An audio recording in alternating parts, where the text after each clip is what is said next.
done enough, and have performed a saint-like sorrow. No fault could you make which you have not redeemed. Indeed, paid down more penitence than done trespass. At the last, do as the heavens have done. Forgive your evil. With them, forgive yourself. Whilst I remember her and her virtues, I cannot forget my blemishes in them, and so still think of the wrong I did myself, which is so great that Erosha hath made my kingdom, and destroyed the sweetest companion a man ever bred his hopes out of. True, too true, my lord. If one by one you had all the world, or took from the all that are, something good to make a perfect woman, she you killed would be unparalleled. I think so. Killed. She I killed. But thus strikes me sorely to say that I did. It is bitter upon thy tongue as in my thought. Now, good now, say so but seldom. Not at all, good lady. You might have spoken 1,000 things that would have done the time more benefit, and graced your kindness better. You are one of those would have him wed again. If you would not so, you pity not the state, nor the remembrance of his most sovereign name. Consider little what dangers by his highness's fail of issue may drop upon his kingdom and devour in certain lookers on. What holier then, for royalty's repair, for present comfort, and for future good, to bless the bed of majesty again with a sweet fellow to it. There is none worthy respecting her that's gone. Besides, the gods will have fulfilled their sacred purposes. For has not the divine Apollo said, is not the tenor of his oracle, that King Leontes shall not have an heir till his lost child be found. 'Tis your counsel, my lord, should to the heavens be contrary, oppose against their will.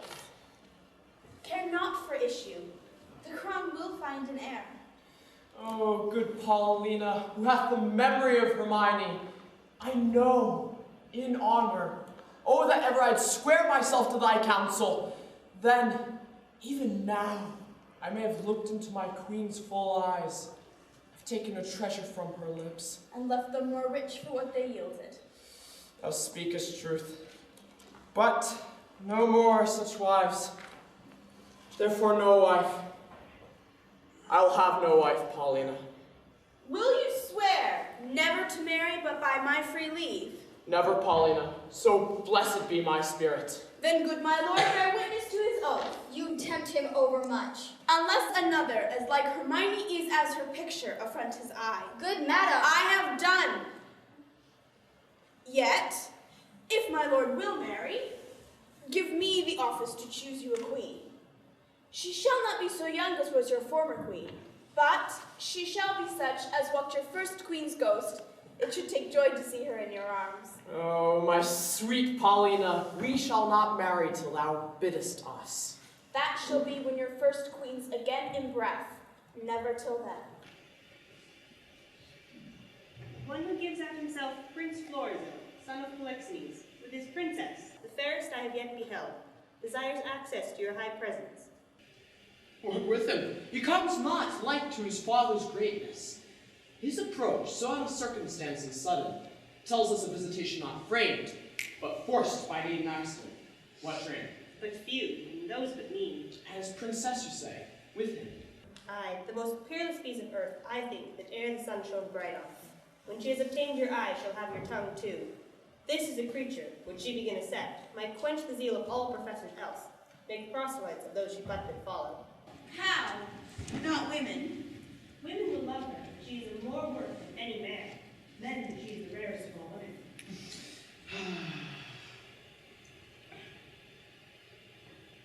Go, Cleomenes, you, assistant of your honored friends, bring them to our embracement. Still, 'tis strange she should thus steal the promise. Had our prince, jewel of children, lived to see this hour, he'd have paired well with this young lord. There's not a full month between their births. Prithee, no more. Cease. Thou knowest he dies to me again when spoken of. Sure, when I shall see this gentleman, thy speeches may bring me to consider that way. And furnish me of reason. They are coming.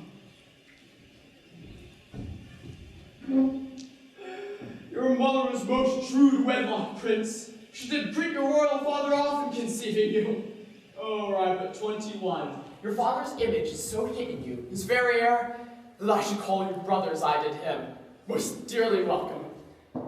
And your fair princess, goddess.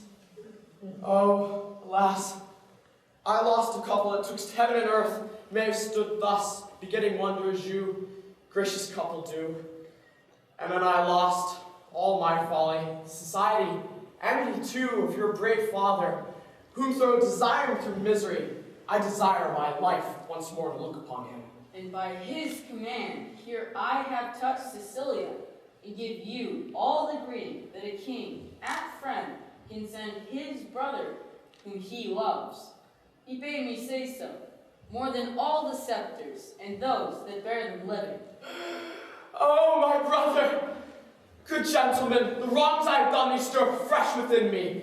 Oh, welcome hither, as is the spring to the earth. Good my lord, a prosperous south wind friendly we have crossed, to execute the charge my father gave me for visiting your highness. My best train I have from your Sicilian shores dismissed, not only to signify my success in Libya, sir, but my arrival, and my wife's, in safety here where we are. Oh, the blessed gods do purge all infection from our air while thou dost climate here. You have a holy father, a graceful gentleman, against whose person so sacred as it is, I have done sin. And the heavens, taking angry note, have left me issueless. And your father's blessed, as he from heaven merits it. With you, worthy his goodness. Oh, what might I have been? Might I a son and daughter looked upon such goodly things as you? Most noble sir, which I shall report, shall bear no credit.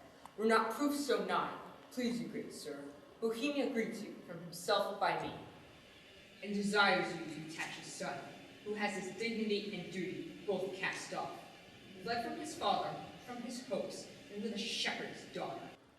Where's Bohemia? Speak. Here, in your city, I now came from him. I speak amazingly, and it becomes my marvel and my message. While he was hastening to the court, it seems, meets he on the way the father of that singing lady, and her brother, having both their country quitted from this young prince. Camilla hath betrayed me, whose honor and whose honesty till now hath endured all weathers. Lay it so his charge, he's with the king and father. Who? Camilla? Camilla, sir, I spake with him, who now has his poor men in question. Never saw I wrenches so quick. They kneel, they kiss the earth, who swears to himself as often as they speak. Bohemia stops his ears and threatens them with divers deaths in death. Oh, my poor father, the heavens have sent spies upon us. We will not have our contract be celebrated. You are married. We are not, sir, nor we like to be. The stars I see will kiss the valleys first, the odds for highs and lows alike. My lord, is this the daughter of the king? She is, when she is my wife.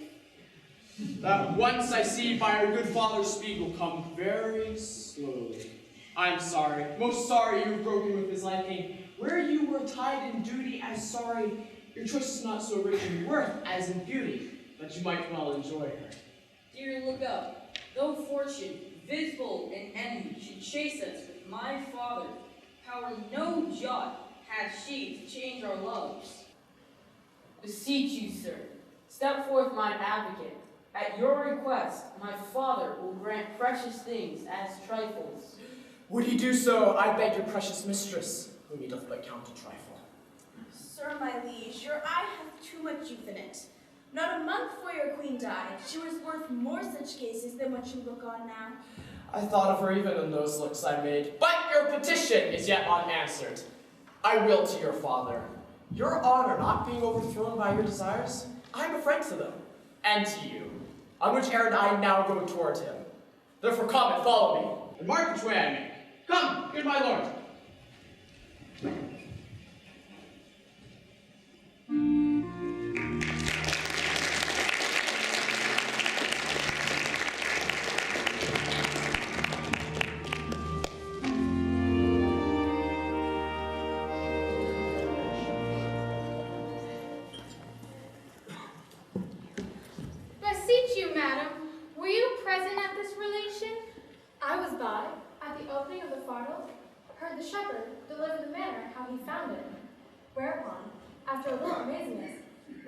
all commanded out of the chamber.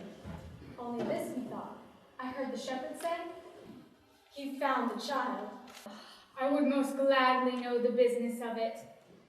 I make a broken delivery of the business. However, the changes I perceived in the king and Camilla were very notes of admiration. They seemed almost staring on one another, to tear the cases of their eyes. There was speech in their dumbness, language in their very gesture. They looked as they had heard of a world ransomed, or one destroyed. A notable passion of wonder appeared in them, but the wisest beholder, that knew no more but seeing, could not say if the importance were joy or sorrow. In the extremity of the one, it must needs be. Here's a lady that happily knows more. The news, Amelia. Nothing but bonfires. The oracle is fulfilled. The king's daughter is found. Such a deal of wonders is broken out within this hour that the ballad makers cannot be able to express it. Here comes the Lady Paulina's maid. She can deliver you more. How goes it now, madam? This news, which is called true, is so like an old tale that the verity of it is in strong suspicion. Has the king found his heir? Most true, if ever truth were pregnant by circumstance. That which you hear, you'll swear you see. There is such unity in the proofs. The mantle of Queen Hermione's, her jewel about the neck of it. The letters of Antigonus found with it, which they know to be his character. The majesty of the creature and resemblance of the mother. The affection of nobleness, which nature shows above her breeding, and many other evidences proclaim her with all certainty to be the king's daughter. Did you see the meaning of the two kings?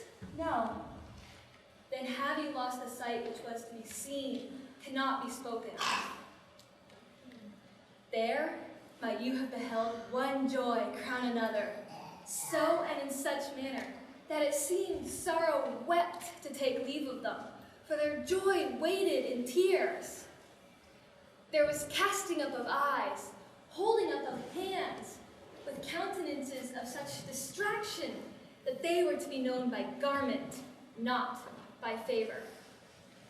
Our king, being ready to leap out of himself for joy of his found daughter, as if that joy were now become a loss, cries, "Oh, thy mother, thy mother," then asks Bohemia forgiveness, then embraces his son-in-law. Then again worries he his daughter with clipping her. Now he thanks the old shepherd, which stands by like a weather-bitten conduit of many kings' reigns. I never heard of such another encounter, which lames report to follow it, and undoes description to do it. What, pray you, became of Antigonus, who carried hence the child? Like an old tale still, which will have matters to rehearse, though credit be asleep and not an ear open. He was torn to pieces with a bear.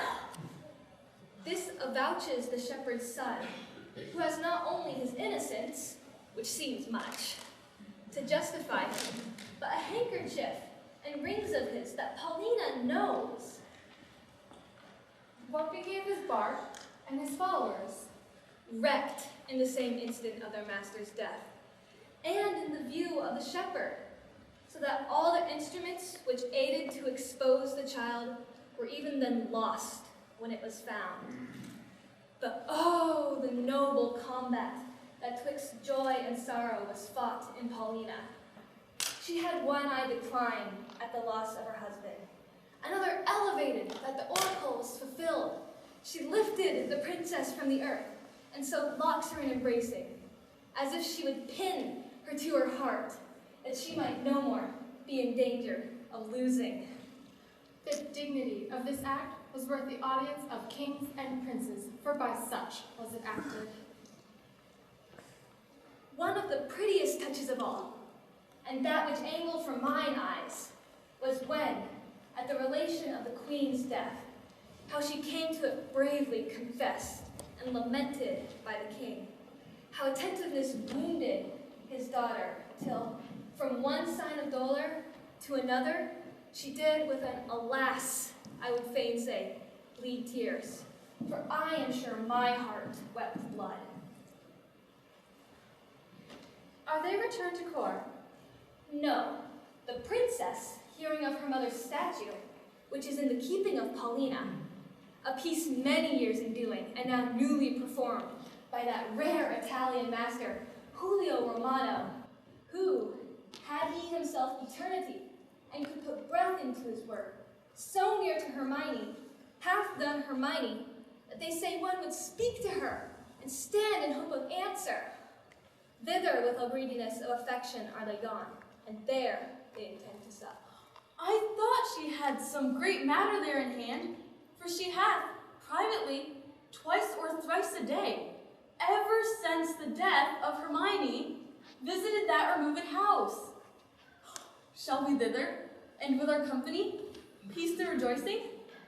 Who would be thence to have benefit of access? Every wink of an eye, some new grace will be born. Our absence makes us unthrifty to our knowledge. Let's along.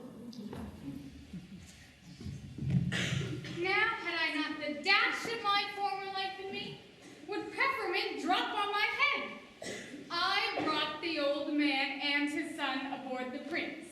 Told him I hear talk of a fardel, and I know not what.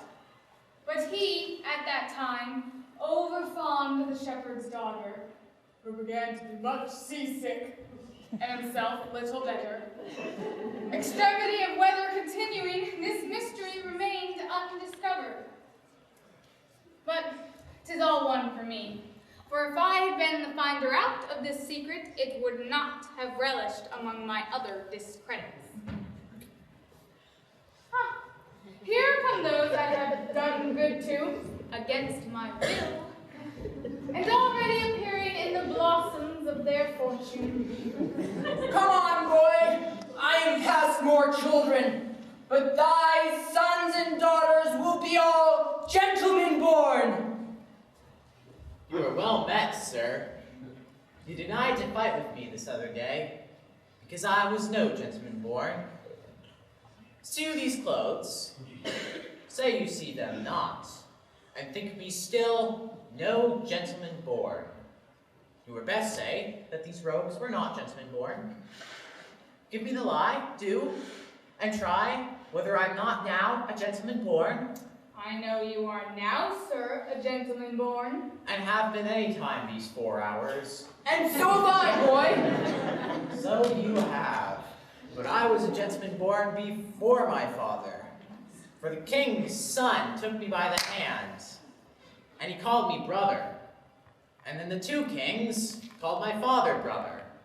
And then the prince my brother, and the princess my sister, called my father father, and so we wept. And there was the first gentleman-like tears that ever we shed. We may live, son, to shed many more. Aye. Or else 'twere hard luck, being in such preposterous a state as we are now. I beseech you, sir, to pardon me all the faults I have committed against your worship, and to give me your good report to the prince, my master. Prithee, son, do, for we must be gentle. Now we are gentlemen. That will to mend thy life. Aye, ain't it like your good worship? Give me thy hand. I will swear to the prince, thou art as honest a true fellow as any is in Bohemia. You may say it, but not swear it. Not swear it? Now I am a gentleman? The boors and franklins say it. I'll swear it. How, if it be false? If it be ne'er so false, a true gentleman may swear it on behalf of his friends. And I shall swear to the prince, thou art a tall fellow, though I know thou art no tall fellow. But I'll swear it. I will prove so, sir, to my power. Aye. Hark!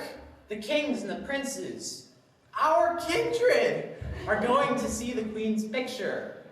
Come, follow us. We'll be thy good masters.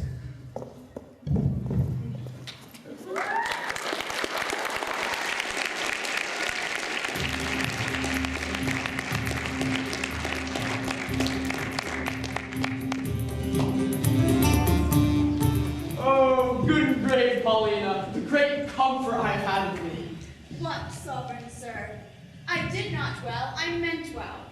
All my services you have paid home, but that you have vouchsafed with this your crowned brother, and these, the contracted heirs of your kingdom, my poor house to visit.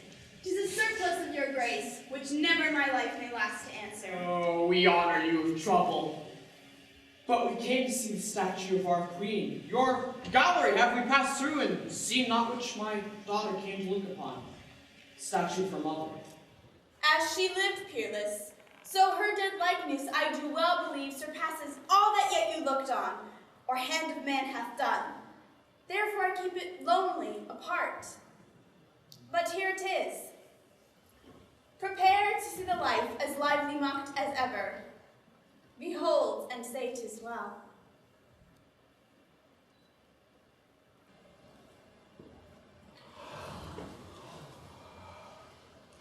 I like your silence.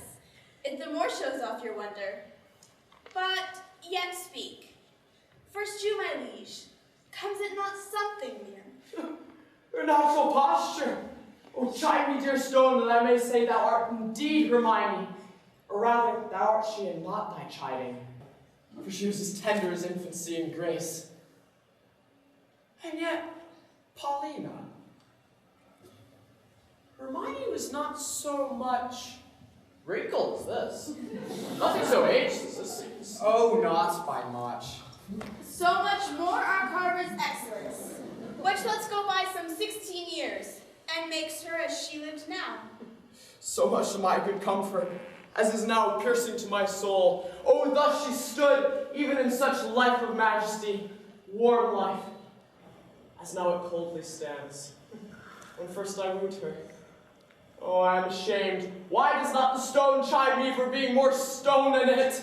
O royal peace, there's a magic in thy majesty, which has conjured to my remembrance my past evils, and from thy admiring daughter took the spirits, standing like stone.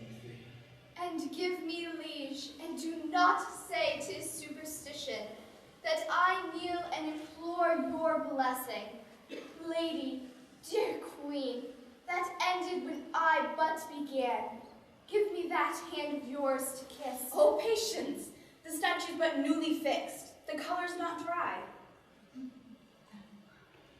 Sir, my lord, your sorrow was too sore laid on, which 16 winters cannot blow away, scarce any joy.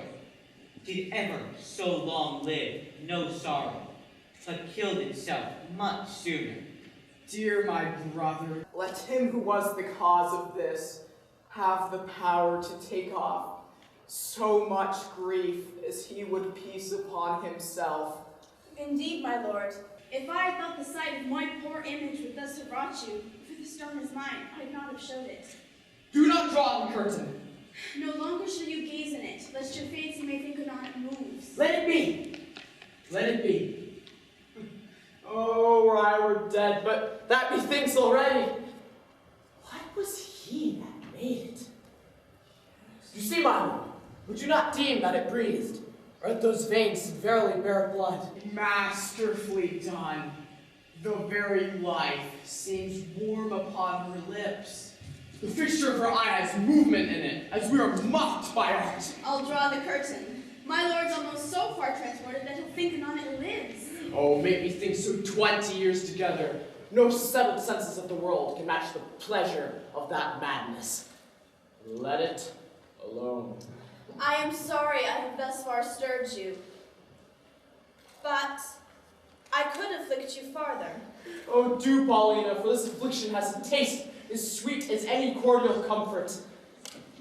And yet, methinks, there's an air that comes from her. What fine chisel ever yet could cut breath? Let no man mock me, for I shall kiss her. Oh, good my lord, forbear. The ruddiness upon her lip is wet. You'll mar it if you kiss it. Stain your own with oily painting. Shall I draw the curtain? No, not these 20 years. So long could I stand by, a looker on her. Either forbear, quit presently the chapel, or else resolve you for yet more amazement. If you can behold it, I'll make the statue move indeed, descend and take you by the hand. But then you'll think, which I protest against, that I am assisted by wicked powers. What you can make her do, I'm content to look upon. What to speak, I'm content to hear. For 'tis as easy to make her speak as move. It is required. You do awake your faith. Now I'll stand still. Those that think it is unlawful business I am about, let them depart. Proceed. No foot shall stir. Music, awake her. Strike. 'Tis time. Descend. Be stone no more. Approach. Strike all that look upon with marvel. Come, I'll fill up your grave. Stir. Nay, come away. Bequeath to death your numbness, for from him dear life redeems you. You perceive she stirs. Start not. Her action shall be as holy as you hear my spell is lawful. Do not shun her until you see her die again, for then you kill her double. Nay, present your hand. When you were young, you wooed her. Now in age is she become the suitor. Oh, she's warm! If this be magic, let it be an art as lawful as eating! She embraces him. She hangs about his neck. She pertain to life. Let her speak too. Aye, and make it manifest where she has lived, or how stolen from the dead. That she lived, were it but told you, she'd be hooted at like an old tale. But it appears she lives, though yet she speak not. Mark a little while. Please you to interpose, fair madam. Kneel and pray your mother's blessing. Turn, good lady. Our Perdita is found. You gods look down from your sacred vials, pour your graces upon my daughter's head. Tell me, mine own, where hast thou been preserved? Where lived? How found thy father's court? For thou shalt hear that I, knowing by Paulina thou wast in being, have preserved myself to see the issue. There's time enough for that. Go together, you precious winners all. Your exaltation partake to everyone.